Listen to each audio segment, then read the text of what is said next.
Mbote bandeko ya solo bongo pena to ye lisusu ya solo bongo pena kotangela bino ya solo bongo pena les saboteurs de l'authenticité kasi na yango tozo kotiela bino moyembo ya mbidi ya mpasi oyo ezali solo bongo pena kotangela biso balutumwa na biso nyonso oyo bayaki solo bongo pena komonisela biso mpasi oyo pena bino boyebi solo bongo pena ya Kimpa Kimbangu, baya Vitakanga, baya ya Lubondo, baya ya mafuta ya solo bongo pena bakesa bungu ya Kongo na mpumbu na Kisasa oyo solo bongo pena batikala koyembela bango nzembo oyo ya mbili ya mpasi matola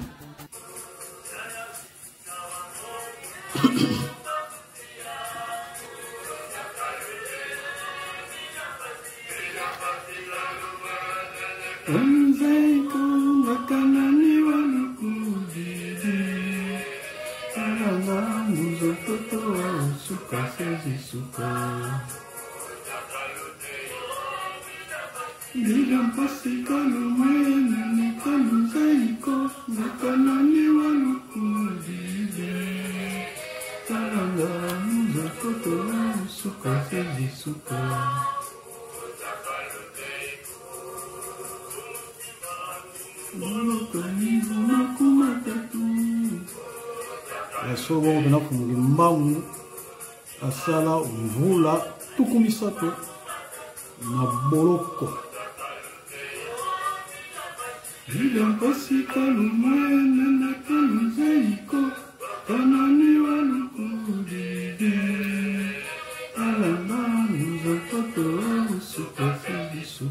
mayele penza ya mokili ya se ya solo bongo pena ekosuka bakanisa biso babomi funguki mbangu bakanya na boloko nde misala na ye ekufi esi ya solo bongo pena ye nde afuta pena mbeka ya mvula tuku misato mpona kokula biso kudidi kula donc kobotola biso pena ya solo bongo pena na milimo bakanga biso milimo na biso ya mabe ai bakenda kobomba ngo mosika ya awuti kokula yango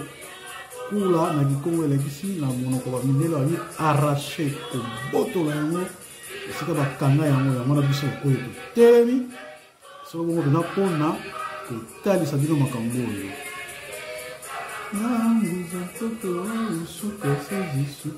ya solo bongo pena ya Lubondo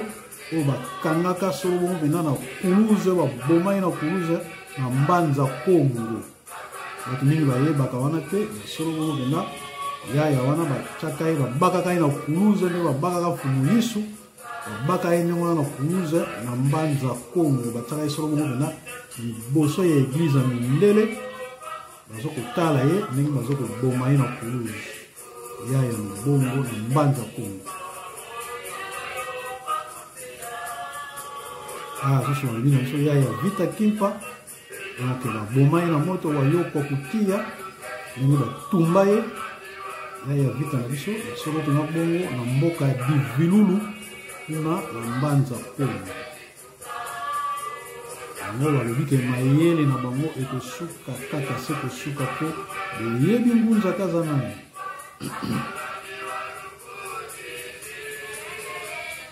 ngunza toto usuka sezisuka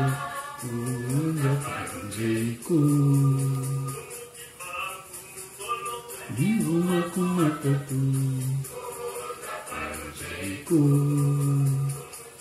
ya solo bongo pena bandeko tokolanda so moyembo na suka ya solo bongo pena boye sikoyo totya mwa totelemisa mwa nzembo moke po totatama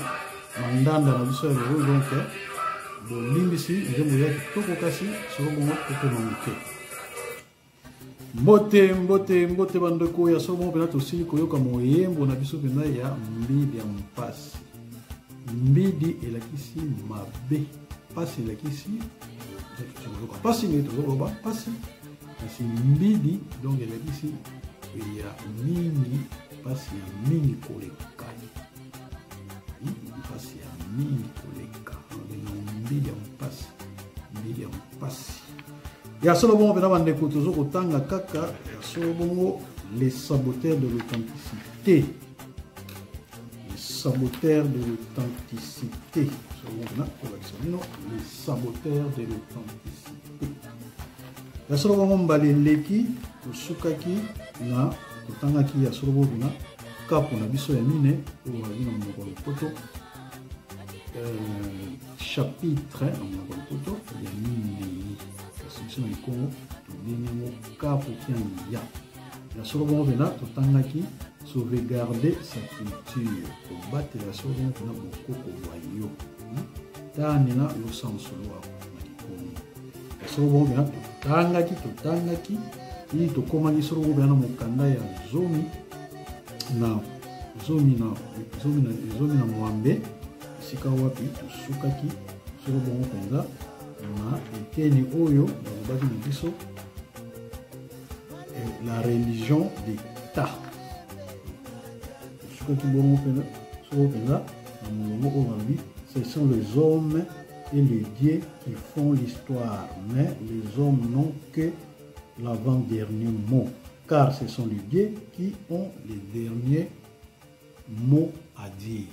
Donc, sukaki wana lelo solo bongo pena toye na kapu na biso ya mitano. Donc, wunu toti kota mu kapu kia mtanu. Esika wapi balobi na biso to démystifier la Bible. Ya solo bongo pena to longola pena makambo nyonso ezali ke ya kokamwa, oyo makambo ya kokamwa oyo ezali na kati ya solo bongo pena lelo to panza to longola yango po batu bakoma komona ngo ba ngitukulu mystique na kikongo ngitukulu donc makambo ya kokamwa ba mystique oyo donc oyo tobengi na monoko mosusu ya lingala likamwisi donc yango toko longola makamwisi wana nyonso tu po tosunga bayimboka bayeba solo bongo pena koyeba lokuta nino eza na mokanda wana. Bon, na yango penda solo bongo penda bandeko ngai te nazo maloba esengi na ngana mila kisepa na bino ngai wa bino zikoti mayuma tembo ya mwanda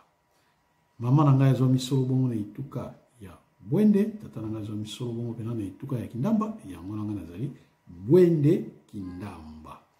kedika bampangi mwana Kongo tekela kabaka vovo va itu de bantu yani binda mano muke kisonga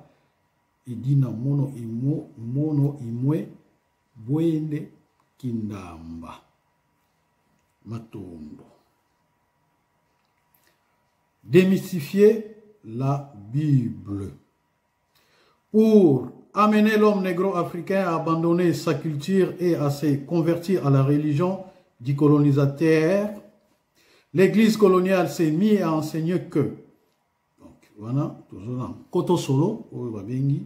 ya solo bon pena monoko bapaya, introduction, donc toujours une introduction à biso, donc il y a démystifier la Bible. Il y a solo bon toujours tanga sko molonga mibale. Les ancêtres des Noirs sont des démons et que tout ce que l'Afrique possède comme langue, religion, coutume et tradition, tout cela est d'inspiration diabolique. Solo pena balobi na biso ke ba ancêtre ba noir baza ba démon donc bato mabe o babengi na kikongo ba tebo bato baza mabe na yebite na lingala ya solo na lokota la lingala so ba biboni donc awa balobi na monoko français baza ba démon biso na kikongo to benga bango ba tebo et que ce que l'Afrique possède comme langue, religion, coutume et tradition, tout cela est d'inspiration diabolique. Il y a seulement pena bango alobi ke makamunyo surtout oyo kachopa zana yango donc Afrique zana yango lokola munoko lokola coutume na bango donc religion na bango kosambela na bango coutume na bango ndenge moneli na bango ya bonzambe ba tradition na bango nyonso donc ba tradition biso to benga kikulu na bango ba tradition na bango nyonso. Tout cela est d'inspiration diabolique. So bon pena nyonso to wana e uti pena na mokili ya bazabulu ne bango balobaka biso balbi diabulu donc biso balbi e uti na mokili ya bakundu na kikongo kundu to kena mulonga mbale. Tandis que les blancs, leurs ancêtres, leur culture, leur Bible, leur homosexualité, leur langue, leur pornographie sont d'origine divine. So bon pena balobi ke bongo solo pena minele Donc mindele ndenge bango ba lobaka ba ancêtre na bango culture na bango bible na bango que homosexualité na yebite biso na monoko na biso ezalaka te. Donc tout le bango na monoko na bango pour na biso na monoko na biso ezalaka na te. Donc bato bazali donc balingana na basi mibali na mibali donc bango bazana yango binoko na bango ba pornographie donc kosala ba film oyo esengeli te penza po kolakisa na bato bango bazo kolakisa ndenge bato bazo tabi nzumba na kikongo loba na lingala na yebi te na loba nini ndenge bato bazo kosala bolingo to loba bongo ale bango siko bazo kango ba tie yango na ba film bango bazo kolakisa bato donc bango balobi yango eza d'origine divine okama euti na likolo donc makambo na nyonso na tangi awa euti na likolo mindele balobaka na biso nyongo. Après plusieurs siècles de colonisation, toutes ces théories erronées ont fini par aliéner pas mal de Noirs christianisés et à leur donner un complexe d'infériorité à un certain dégoût pour ce qui touche à leur culture et leurs ancêtres. Donc, bamvula na bamvula, mibu na mibu, oyo penda, kosa oyo penda, oyo mindele bayaki na mo ya kuta oyo, et suki bongo solo penda na kokanga batu mwindu mitu ba bongo na bongo pesa solo penda e kangama bakota na kinkole aliénation kinkole lexi donc bato ba bungi nzela esclavagisme ba kota penda solo bongo na kinkole donc ba bosa na ba kom donc ba noir ngo sikoyo batu mwindu ngo ba ko ba christianiser ba koma bele bele ba koma na bunkuta na kikongo complexe na lingala nakanisi bakoma na kobanga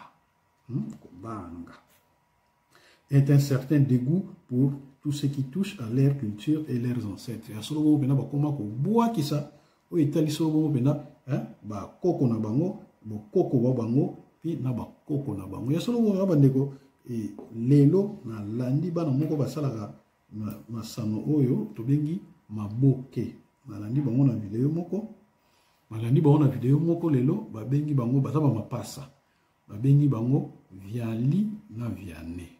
ya solo bango pena kaka tango moto ya zai ko tuna bango mituna atuni bango ya solo bino bozaba mapasa bakomune ni bozona kombo ya viali na viane moko wana pena lobike ngana lingaka ngote eza kombo na bakombo biso bakombo po bazaba luba bango baza bakanku na mambui siko kanku alobi donc ebi so viali alobi ke ye alinga ko te babenga ye na bakombo wana oui ayiko bakisa lisusu ke makambo wana bokoko wana makambo wana etali biso te e kamusaki ngai mpona nini kamusaki ngai parce que bango basalaka maboke na maboke wana esengeli bango ne bayeba mpenza kotanga solo bongo mpena bokoko bwa biso po bamekola yango pe balakisa yango na mokili kasi ya solo bongo pena bango bazo kobwaka bokoko na biso bongo pena ndeko wana tuni ye mpona nini bona abi mpona lembi na nga na lingaka na nga mboka oyo ya Kongo te alingaka mboka na ye alingaka yango te alingaka na ye alobi ke ye aza américaine abungi na kati ya Kongo tala buzoba donc alingi akei na ye kuna pa bandeko na so bato mwindu bazonyoka bazoboma bango kuna na Amérique po ye alingaka na ye Kongo te nsima nango na suka ayaki soko kubongola oyo ya solo pena na lingaka na nga Kongo kasi na eza mboka na ngai kasi na lingaka ya solo bongo pena na kende ko pema na bamboka bapaya na tala pe makambo susu wana aye azongeli siko amonika lobaki mabe bon wana tolimbisi kasi ya solo bongo pena bandeko likambo ya mutu yawe ezali awa na ngina loba na bandeko oyo nyonso bazokolanda biso bamapasa bolimbisi bandeko nazokobongisa bamapasa so babengi biso na bakongo nsimba yenzuzi ezalaka kombo te likambo mutu ya bana telemi esika na yango wana ezalaka kombo te babotamaka nsimba babotamaka nzuzi ezalaka kombo te bandeko na ngai soki obotami mapasa ezali obotami kanku obotami mbui eza kombo te donc ezali ozali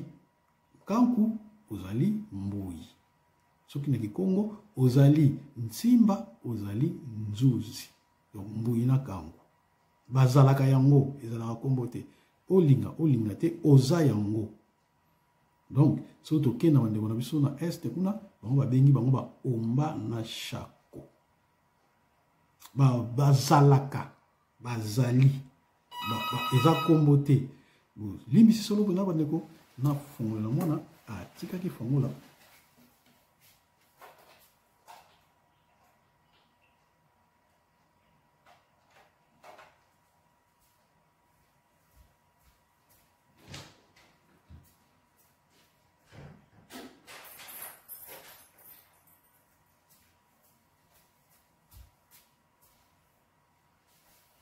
bolim sibandeko ya solo bongo pena mwana azaka na fongola na yekasi bobo mesono ko tika fongola nde makambo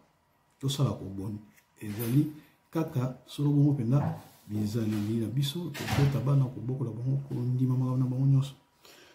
Donc ya solo bongo pena to tata mana ko tanga mukanda na biso ndenge na utiko limbola awa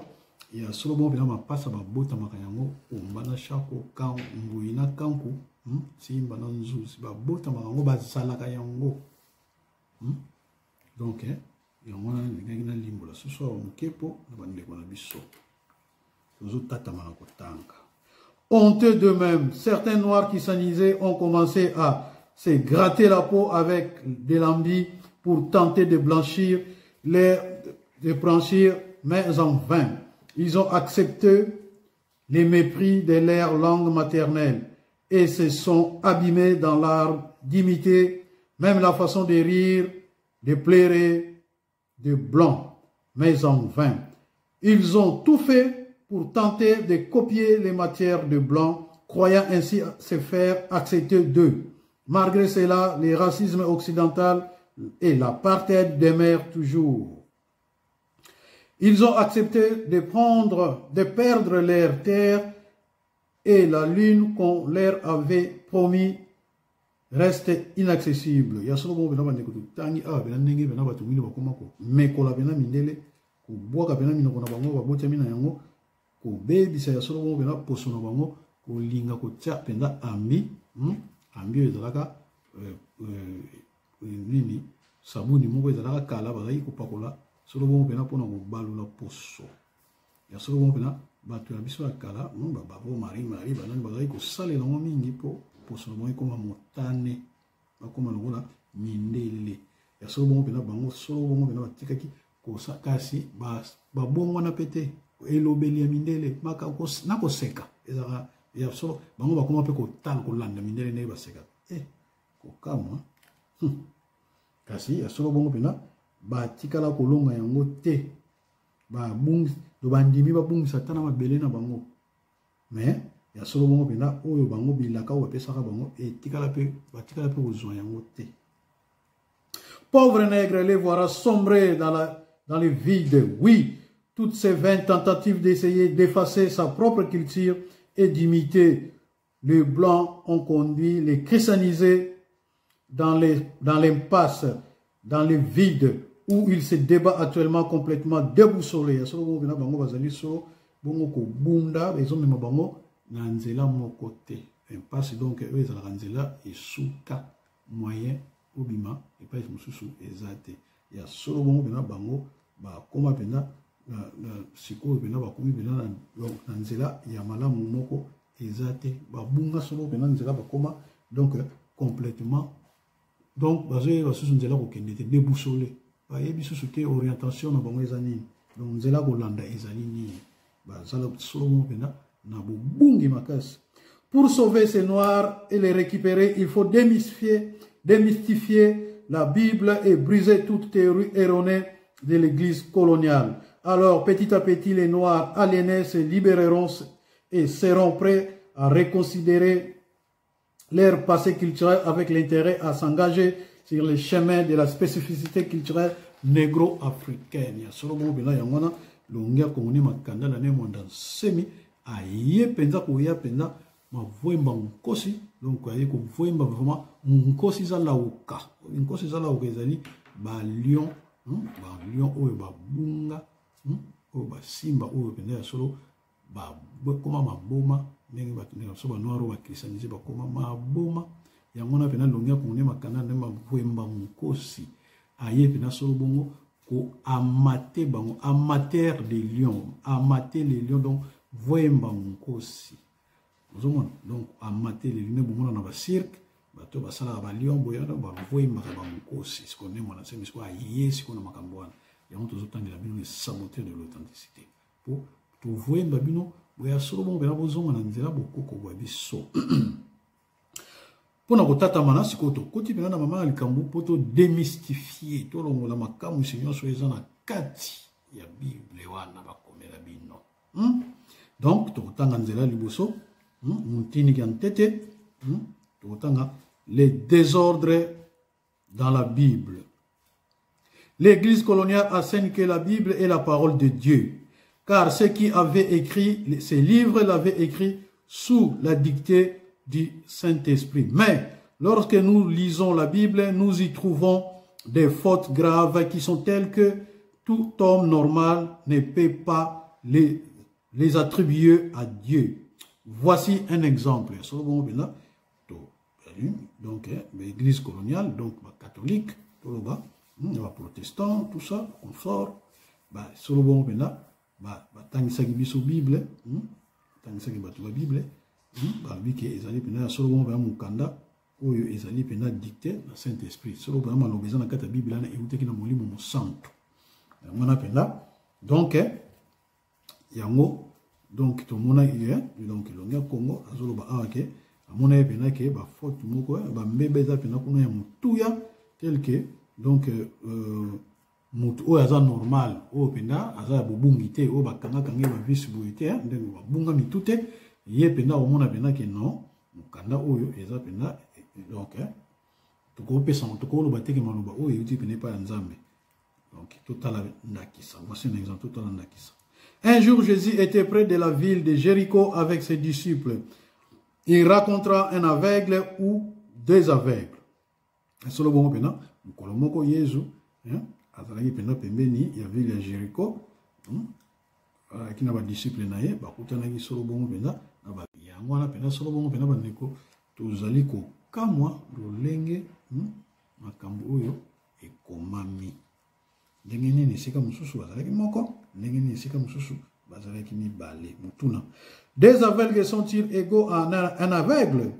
Pour vous de l'église coloniale, il n'y a pas de différence entre un et deux,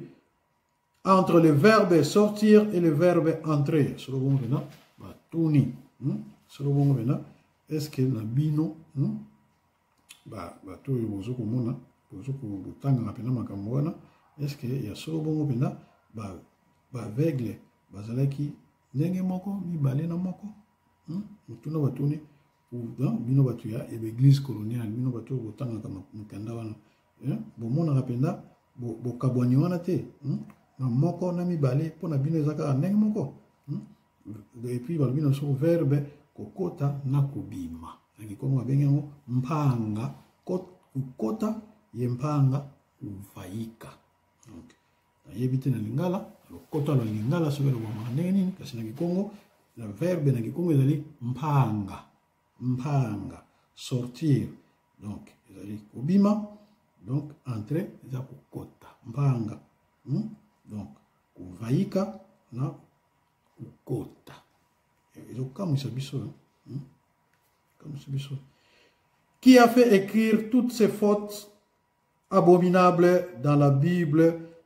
Dans la Bible, c'est l'Esprit de Dieu. C'est comment il y a dans la Bible. Est-ce que il y a solo pena ezali molimo na tata Nzambe totangi skoyo na beteni na biso ya liboso po wana totangaki beteni ya mike ya liboso na mibale skoto koti beteni na mibale oyo ya munene o balobi pena les fils de Dieu. Lorsqu'il était sur terre, Jésus les disait souvent que tout homme est fils de Dieu.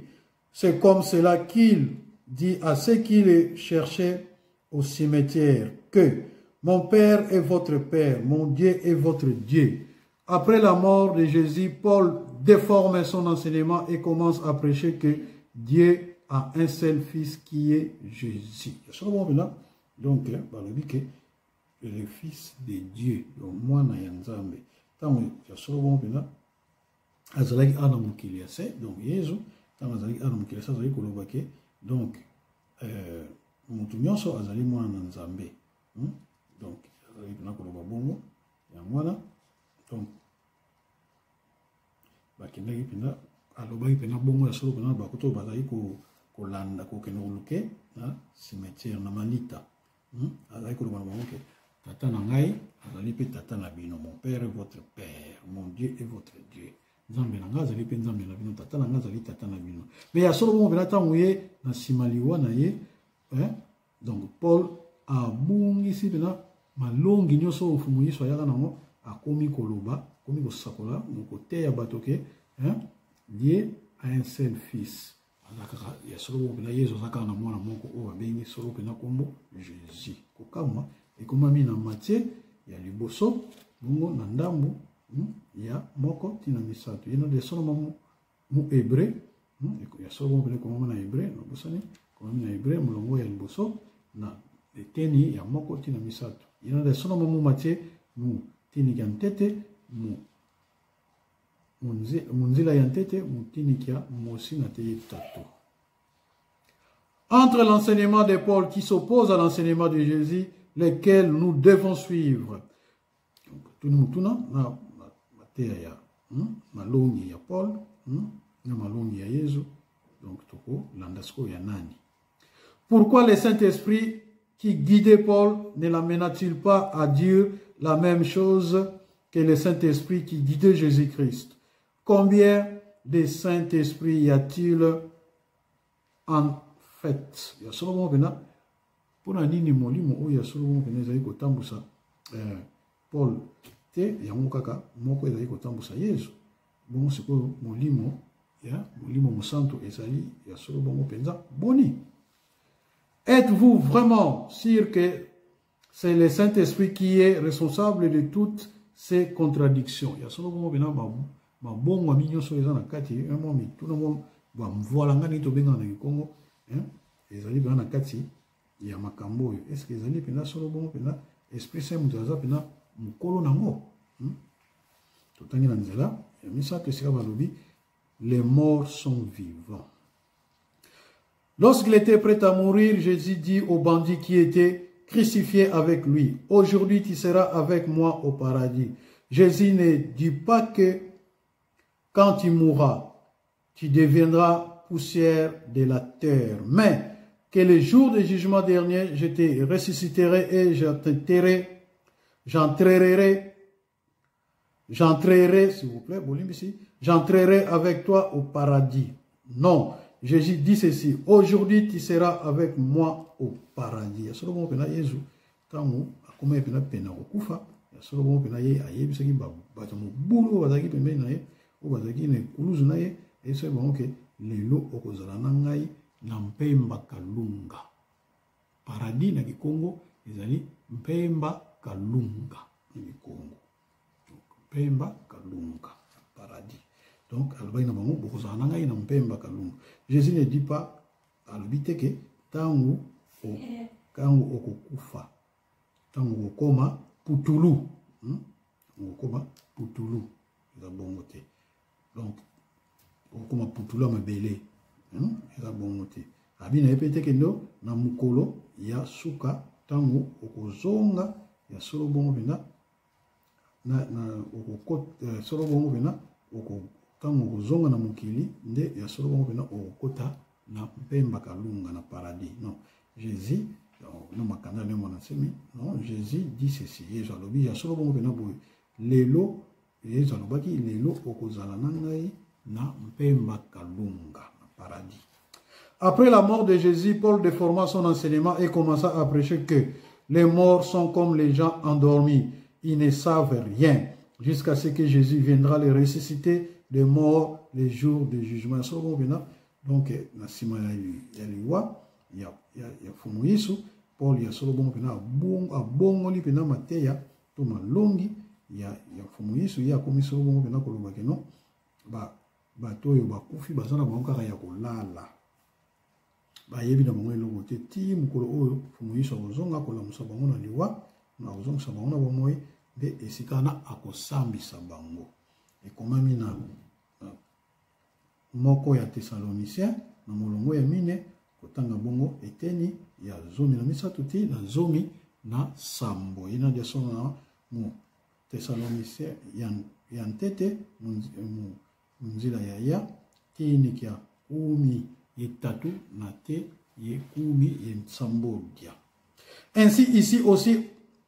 en ce qui concerne les morts, il y a une contradiction entre Paul et Jésus, entre Paul et la croyance négro-africaine. Car pour Jésus et les négro-africains, les morts ne sont pas morts. Tandis que pour Paul, les morts n'existent plus, puisqu'ils sont devenus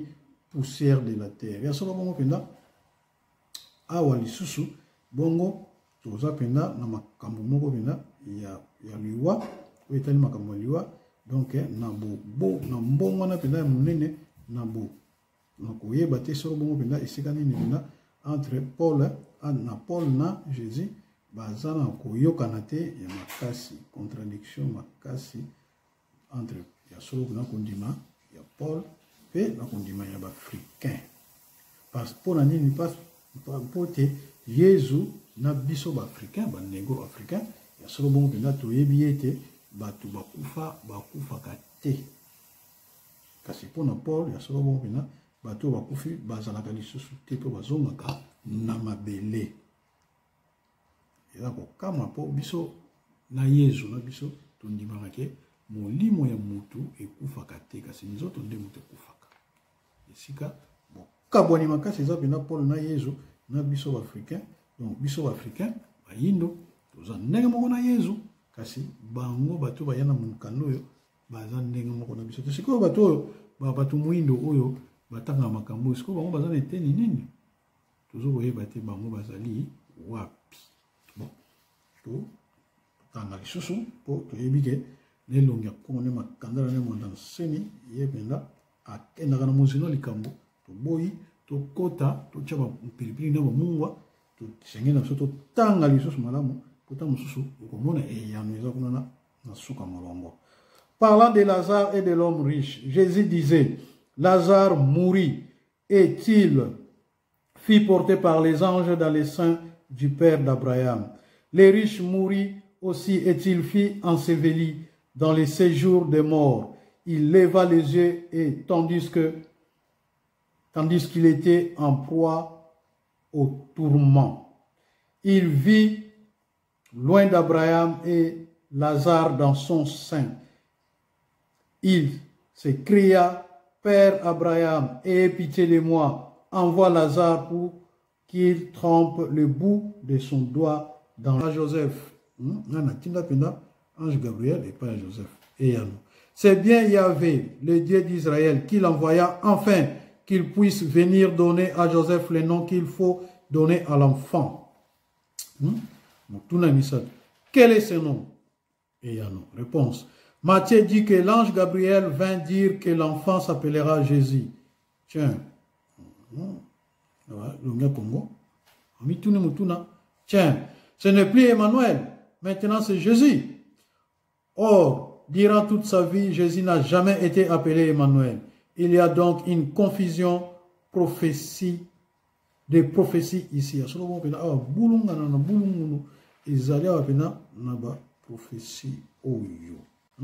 Donc, Emmanuel, Samuel, Daniel, Michel, Gabriel, tous ces noms qui se terminent par E, L, entre parenthèses, Dieu, sentent le Moyen-Orient. Mais les noms qui terminent par IS sentent les latins de Rome. Bartis, Regulus, Ignatius, Romulus, Jésus, Fabulus, etc., etc. Ainsi, Jésus n'est-il pas un prêtre romain? Dit Dieu soleil, christianisé, fable ou réalité?